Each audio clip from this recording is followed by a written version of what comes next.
এর কোনো মানে হয় রাস্তার মাঝখানে 10-12টা মানে ড্রাম রেখে দেওয়ার? ব্যারিকেড, ড্রাম, মানে এর থেকে ভালো তো তোরা ইট দিয়ে গাঁথনি করে দিতে পারে। ধুলিয়ানের ডিস্টেন্স হচ্ছে 12 কিলোমিটার, আর আমাদের এই পশ্চিমবঙ্গের থেকে এই যে এই ড্রাম আর হচ্ছে ব্যারিকেড কোনো দিন যাবে না। এর কোনো মানে হয় রাস্তার মাঝখানে 10-12টা মানে ড্রাম রেখে দেওয়ার? কোনো মানে হয়? হাই হাই হাই, দেখো অবস্থা। এখানে দেখলে তো 1 কিলোমিটারও না, চলো দেখাচ্ছি।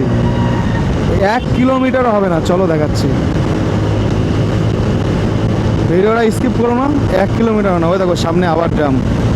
এর কোনো মানে আছে? এরকম একটা হাই রোড NH-12-এর ওপরে এরকমভাবে ড্রাম রেখে দেওয়ার কোনো মানে আছে? দেখো কোনো যুক্তি আছে এরকমভাবে ড্রামগুলো রেখে দেওয়ার?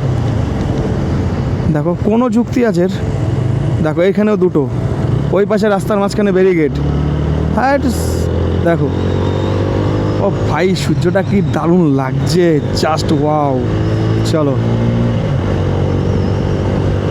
এটাই হচ্ছে কি অবস্থা আমাদের ওয়েস্ট বেঙ্গলের মানে হাইওয়েগুলোর। ড্রাম, ব্যারিকেড, মানে এর থেকে ভালো তো তোরা ইট দিয়ে গাঁথনি করে দিতে পারে একেবারে লাইফ টাইম।